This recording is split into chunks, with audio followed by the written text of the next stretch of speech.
Olá, bom dia. A paz do Senhor a todos. Vamos para o revisão de vida. Vamos para o revisão de vida, a restauração da alma, aprendendo a viver os propósitos do Pai. Desculpe a demora, meus irmãos, minhas irmãs, em dar continuidade. É ruim, acaba que fica difícil até acompanhar, porque a gente perde a linha de raciocínio.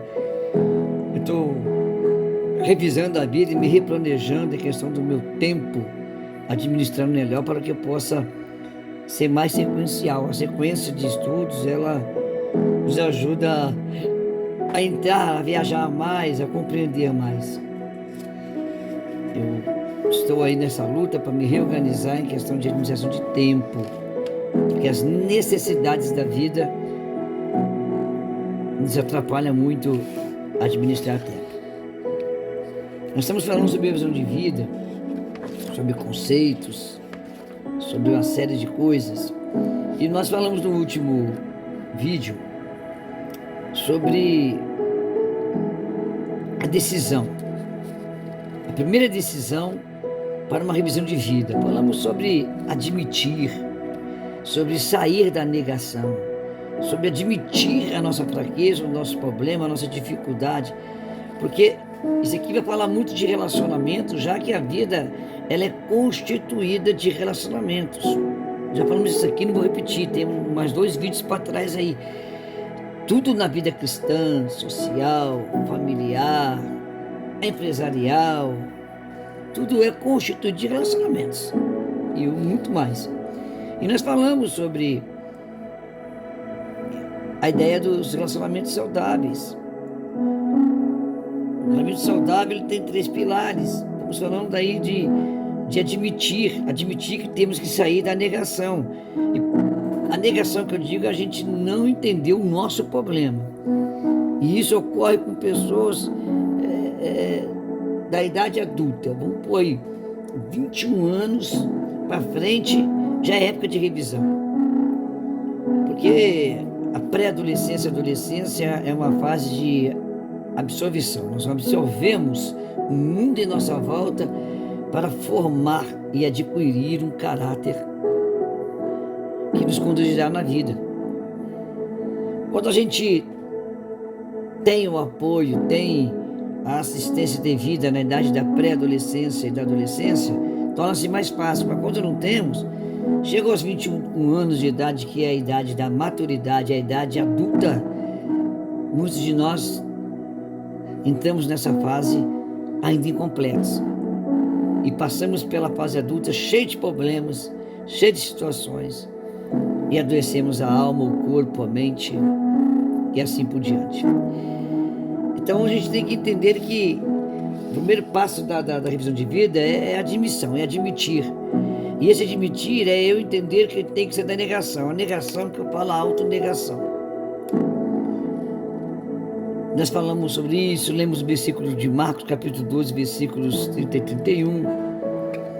Terminando a parte dessa admitir, sair da negação, eu quero explicar, já teve 2 áudios explicativos, 2 vídeos, eu quero explicar um termo final. A pergunta é, por que reconhecer que existem problemas? Porque todo aquele que não reconhece que tem problemas, ele permanece na negação. Ou seja, ele vai se colocar como alguém que está tudo bem. Uns mais orgulhosos vão achar que é perfeito, outros vão achar que o jeito que estão vivendo está bem, a forma que está lidando com os problemas está boa.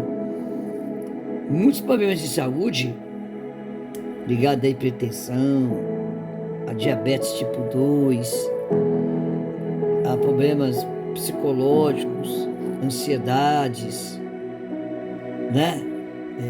Síndromes psicológicas. Essas doenças são provenientes desse tema que nós estamos discutindo aqui do revisão de vida. Porque essa questão de revisão de vida, essa aceitação, a admissão para sair da negação, ela envolve um confronto que gera um conflito de que eu não estava certo. E é ruim. Porque, afinal de contas, eu sou adulto, eu sou pai, eu sou mãe, eu sou pastor, eu sou evangelista, eu sou missionário, eu sou. Ah, eu faço isso, eu faço aquilo outro. Mas, às vezes, os sinais do dia a dia não refletem com sinceridade o que nós estamos realmente sendo. Então, por que reconhecer que existe problema? Por que admitir para a gente dar o passo e sair da negação, da autonegação? A negação, ela é isso aí, o ato de admitir.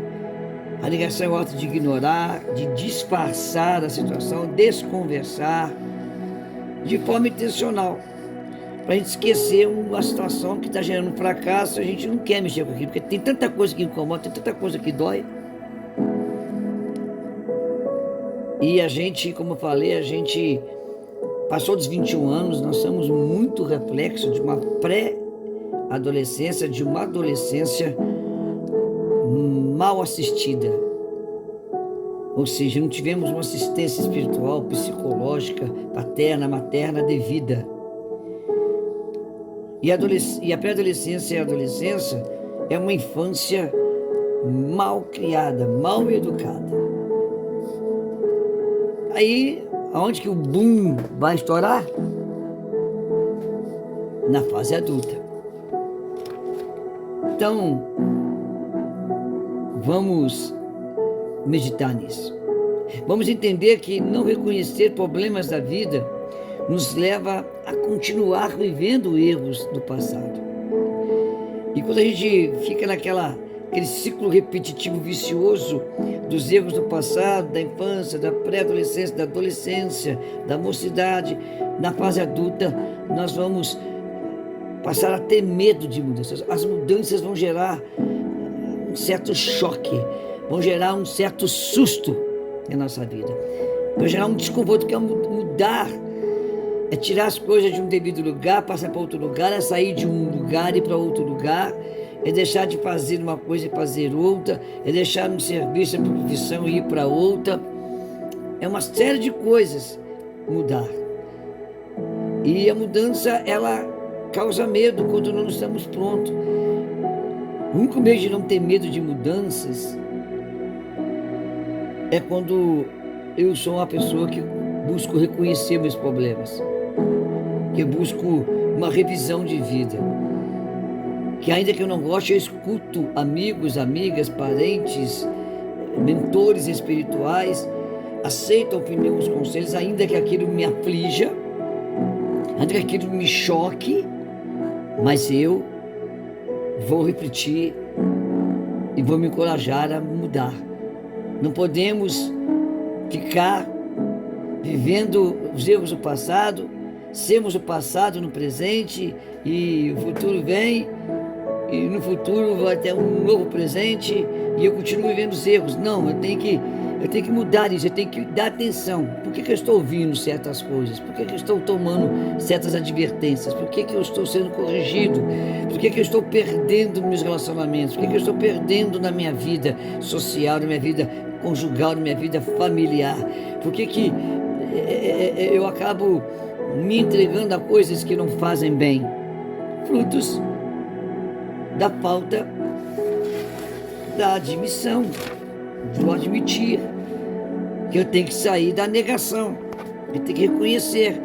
Hoje eu li Salmo 51 na comunidade e ele mostrou um Davi admitindo o seu erro de uma forma maravilhosa, saindo totalmente da autonegação, assumindo para si a responsabilidade e tendo depois desse fato uma nova fase da sua vida pessoal como rei, da sua vida pessoal como família e da sua vida pessoal com Deus.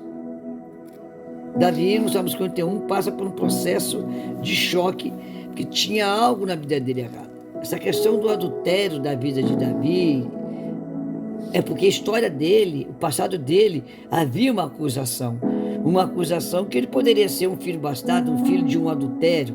A sua aparência ruiva, no meio de uma cultura e de um povo que não tinha nenhum contexto nessa questão de ser tão ruivo, é algo do DNA patológico, como a pessoa albina. Mas ele foi visto como alguém que nasceu de uma traição. De uma traição. Então ele tinha essa negação dentro dele. Ele não aceitou esse confronto porque ele viveu uma vida de privações, ele viveu uma vida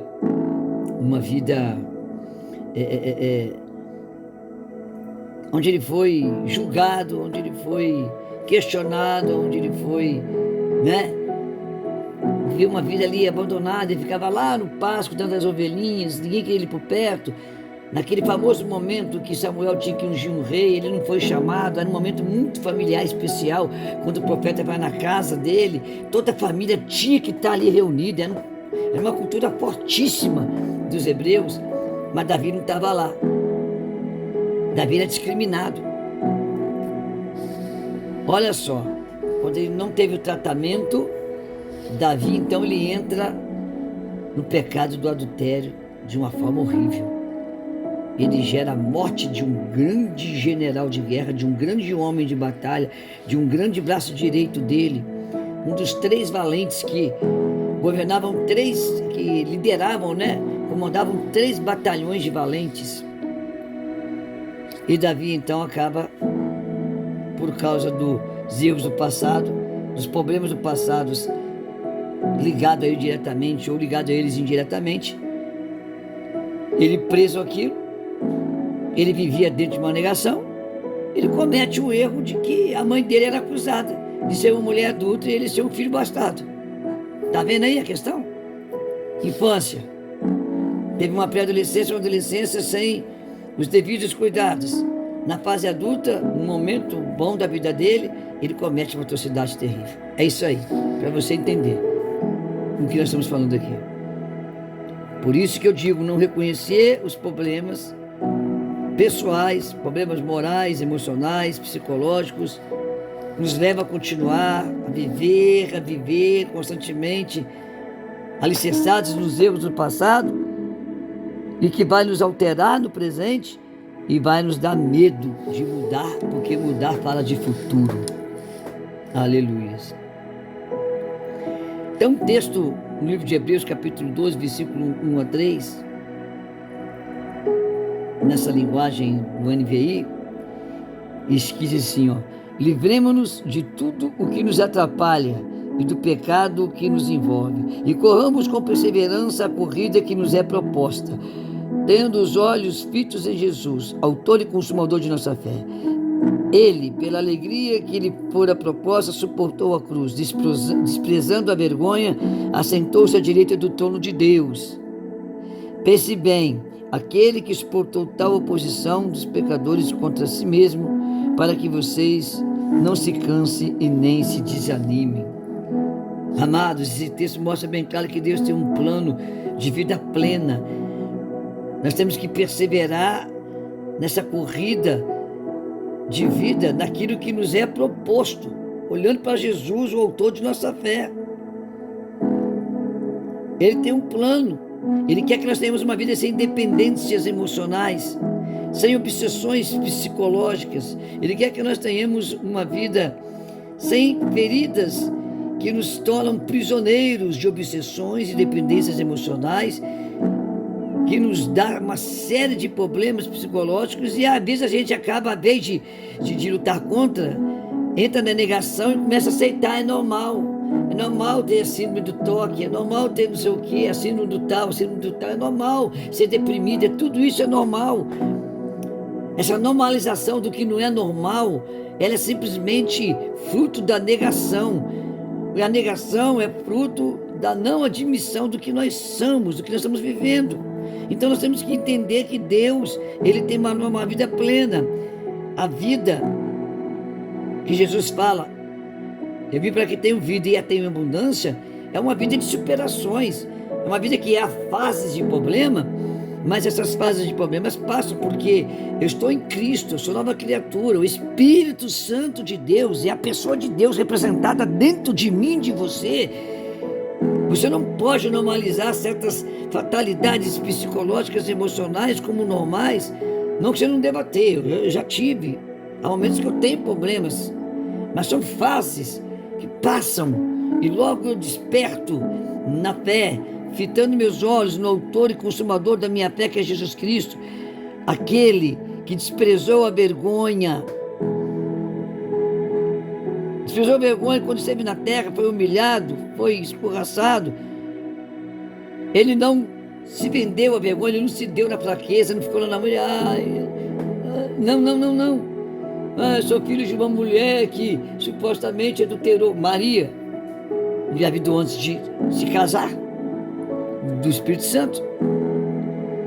É um paralelo com Davi. Mas ele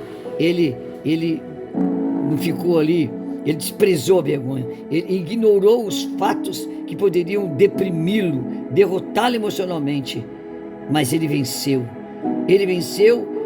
pela proposta que lhe foi dada, suportar a cruz para que todos também vencessem com ele. Então foi premiado e assentou-se à direita do trono de Deus e foi glorificado. Aí o versículo diz: pense bem naquele que suportou tal oposição dos pecadores contra si mesmo. Jesus falou: não tereis aflições. Aflições falam de problemas emocionais, mas tem de bom ânimo porque eu venci. Quando nós concentramos a nossa vida em Cristo, nós vamos encontrar o poder que nós não temos, que nos dará a força que a gente não tem, para fazer o que for necessário para sermos libertos. Nos colocaremos em estado de admissão, vou admitir. Sairemos da autonegação. Então Deus nos inspirará a uma ação para aprendermos a viver os propósitos do Pai. O propósito do Pai é vida e vida em abundância. Eu sei que alguém profundamente magoado tem dificuldade de agir dessa forma. Mas o problema é que se você vive magoado, se você vive reflexos dos traumas que te magoaram, que nem Davi foi um traumatizado, um ruivinho, baixinho, rejeitado, que não vivia os melhores e mais importantes momentos familiares, porque a mãe dele foi acusada de adultério pela aparência. Mas não teve adultério ali. Ele já era um prenúncio da pessoa de Jesus, que também foi acometida do grande milagre da gravidez na virgindade e poderia ter sido altamente julgada. Então, nós temos que entender que nós temos que buscar o autor consumador. Nós não podemos ficar presos nas amarguras, porque alguém fez algo, alguém deixou de fazer algo, porque o pai e a mãe que amavam não amou direito, dói. Mas se nós continuarmos agarrados nessas mágoas, seja qual for a área que você está magoado, qual for a decepção dos seus relacionamentos, em qual grau que seja, e se recusar a admitir que tem essa fraqueza, essa prisão, e continuar na negação, você não vai conseguir perdoar. E sem perdão, a alma adoece, porque quem não perdoa não é perdoado, e é a doença da alma. E aí vai viver sempre de forma negativa os relacionamentos da vida. Aí eu pergunto para você: qual medo que você sente? O que do teu passado te aprisiona em decepções e mágoas, que te paralisam no presente, te colocam como um refém das doenças psicológicas, dos maus psiquiátricos? Quais os medos que a vida te causou, que agora você vive aí e você não pensa em mudar? Você tem medo de mudar, você tem medo do futuro. E eu quero falar sobre ter medo do futuro. 1 João 4,18 tem uma versão que se encaixa bem no tema. 1 João 4,18. No amor não há medo, ao contrário, o perfeito amor expulsa o medo, porque o medo supõe castigo. Aquele que tem medo não está aperfeiçoado no amor. Olha que forte isso. No amor não há medo. Está falando do amor ágape. Está falando do amor da cruz. Está falando do amor do ressurreto Jesus. Está falando do amor do sacrifício, da vida que Jesus deu para nós. Neste amor não há medo, ao contrário. Esse amor que é perfeito, que não trai, que não engana, que não mente, ele expulsa de nós todo medo. Porque o medo, quando o medo supõe castigo, o medo é uma acusação interior. O medo é aquela vozinha que nos condena. Mas Cristo não nos condena. Quem nos condenará? Se Cristo é por nós, quem será contra nós? E aqui João diz, aquele que tem medo não está aperfeiçoado no amor, não está ligado 100% na cruz. Eita glória! Aleluias! Amados irmãos e irmãs, eu sou um homem que sou um colecionador de traumas. Se eu contar minha história para vocês, se eu contar minha infância, às vezes o meu psicológico me leva a lembranças com 4, 5, 6 e 7 anos de idade, lembranças terríveis. Eu fui abusado sexualmente por homens e mulheres. Eu tenho muitas histórias, mas eu não vou. Um dia eu conto meu testemunho. Eu tenho uma história de pedofilia que me envolveu em coisas horríveis, envolvendo até mesmo mulheres da família. E outros casos também, exteriormente falando. Mas enquanto eu vivia este medo, eu era prisioneiro, refém de alguma coisa. Aí gera-se hábitos, manias, trejeitos, gera-se situações na mente que nos aprisiona em algo negativo que nos impede de crescer. Talvez você esteja tão preocupado com o que as pessoas pensam, falam a seu respeito. Às vezes você tem tanto medo do julgado das pessoas que então você tem medo de mudar, porque a mudança ela exige reconhecimento do meu problema, confissão do meu problema, compartilhar o meu problema para mudar. Ou você pode estar preocupado com o processo da mudança. Às vezes o processo da mudança te assusta, te gera um desconforto, te cansa antes mesmo de começar. Mas cuidado, porque essa falta de confiança, esse excesso de preocupação, esse medo de mudança pode significar literalmente falta de confiança em Deus, fé limitada. E sem fé é impossível agradar a Deus. E a fé que agrada a Deus não tem limites. É uma confiança cega. Então, se você está vivendo na negação de suas dores passadas, se você está vivendo os efeitos da negação das coisas que te doem, que te marcam, que rasgam, comece a ter um estilo de vida que agrada a Deus. A fé cega. Não tenha medo de mudar. Vai doer, vai sangrar. Mas Jesus Cristo estanca o seu sangue. Porque Ele sangrou por você para que você não sangre até a morte. Então vai ser suportável a sua situação. Você vai conseguir mudar isso. Você vai conseguir mudar isso. E as perguntas ficam no ar. Comece a se perguntar. Comece a imaginar dentro de você o que vai acontecer realmente se você se der uma chance para mudar. Você vai passar dificuldade? Vai, mas quando você passar pelo processo, o que vai mudar na sua vida? Pergunte para você mesmo, quem serei eu depois dessa admissão, quando eu me libertar da autonegação? Que tipo de pessoa então me tornarei?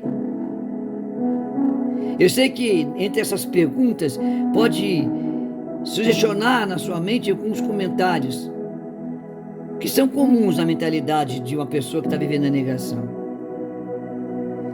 Você pensa dentro de si, ou quando conversa com alguém sobre tudo isso que nós estamos falando, você fala, vamos parar de falar nisso?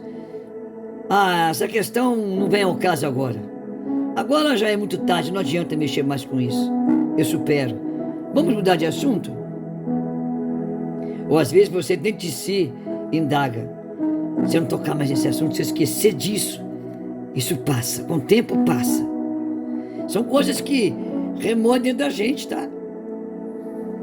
ou às vezes está doendo, está sofrendo efeitos negativos, catastróficos, e você está assim, e vou fingir que nada está acontecendo, vou ignorar isso e tudo vai ficar bem. Hein? Aí você começa a ter vícios emocionais, vícios patológicos, vícios de todas as formas. Aí você entra num vício, numa bebida, numa mania, práticas prostitutas, bebidas, cigarro, maconha, seja lá o que for, vícios maléficos, e você começa a justificar que você faz isso, é só para esquecer. Você não faz isso de tal forma que é tão ruim assim, mas é para ter um momento de relaxo. Aí você começa a relaxar no pecado, no erro. Aí vem o vício, vem a bebida, vem as drogas, vem a perda de relacionamentos. Você não gosta que fala nisso, porque quando fala nisso dói muito. E você começa a se justificar se comparando com os outros. Você começa a entrar na balança da comparação, vai pôr nos outros e sempre acha que alguém está igual ou pior do que você. Enfim, esses que eu falei aqui agora são os conflitos que geram em você o medo da mudança. Que geram em você o medo da mudança. Vamos mudar? Vamos mudar? Eu sei que é difícil. É difícil, mas não é impossível. Quem é um ser humano que já não viveu, ou que não vai viver situações parecidas, que tenha nos afetado tão profundamente nossas emoções, que negar parece ser o melhor caminho. Que negar, você quer entender melhor? Que esconder o seu problema debaixo de uma justificativa, debaixo de uma razão, de uma comparação, de uma alegação, é a melhor coisa. Quem não viveu, não está vivendo ou ainda não viverá? Se nós não nos curarmos, nós vamos criar filhos doentes emocionalmente. Se nós não mostrarmos a nossa cura, nos livrarmos desse turbilhão de coisas emocionais, sentimentais, dessas síndromes psicológicas, desses toques, desses trejeitos emocionais, desses males psicológicos, como que vai ser a nossa vida? E o espaço que a negação vai ocupar na sua vida é gigantesco. É tão grande que não vai dar espaço para as coisas da vida em abundância que Deus quer te dar. E sempre você será limitado nos seus relacionamentos familiares, pessoais, conjugais, maternais, paternais, espirituais, congregacionais, profissionais, em todas as áreas. Porque o espaço que a negação ocupa não dá espaço para a alegria plena, da paz que excede todo entendimento, que o mundo não tem para dar, mas que só Cristo tem para dar. Uma paz que você precisa ter para viver com qualidade. Superação. Sair da autonegação é reconhecer, eu tenho problema, eu tenho esses problemas porque eu estou assim. Dói. Eu passo por isso, já passei por isso. E vira e mexe, se eu não vigiar, estou passando de novo. Eu estou compartilhando o que eu estou aprendendo, estou compartilhando o que eu estou aperfeiçoando, estou compartilhando o que eu estou conquistando e conseguindo, depois de fracassos, depois de sofrimentos. Como eu disse, eu tenho uma história terrível. Passei por diversas religiões, diversos relacionamentos,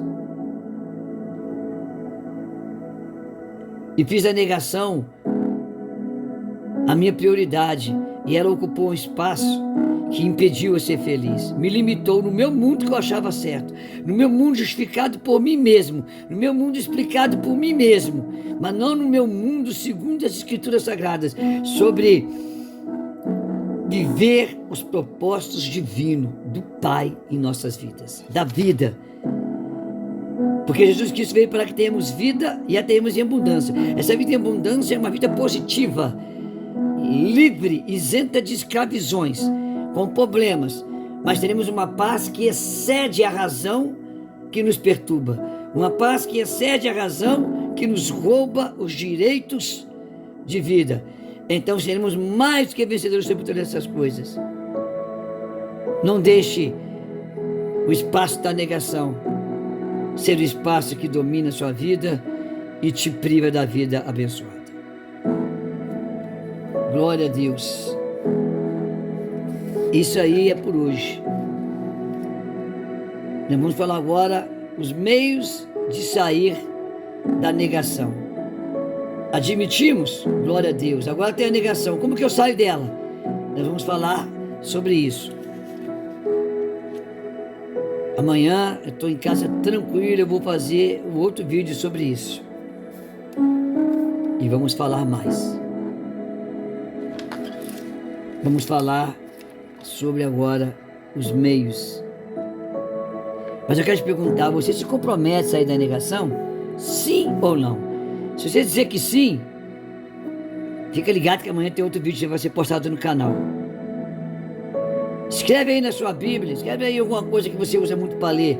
Eu me comprometo a sair da negação. Porque quando você se compromete a sair da negação de verdade, é porque você então admitiu, você já passou pelo processo de admissão. Você passou pelo processo de admissão, admitindo que você tem que sair da negação, e agora nós vamos para os passos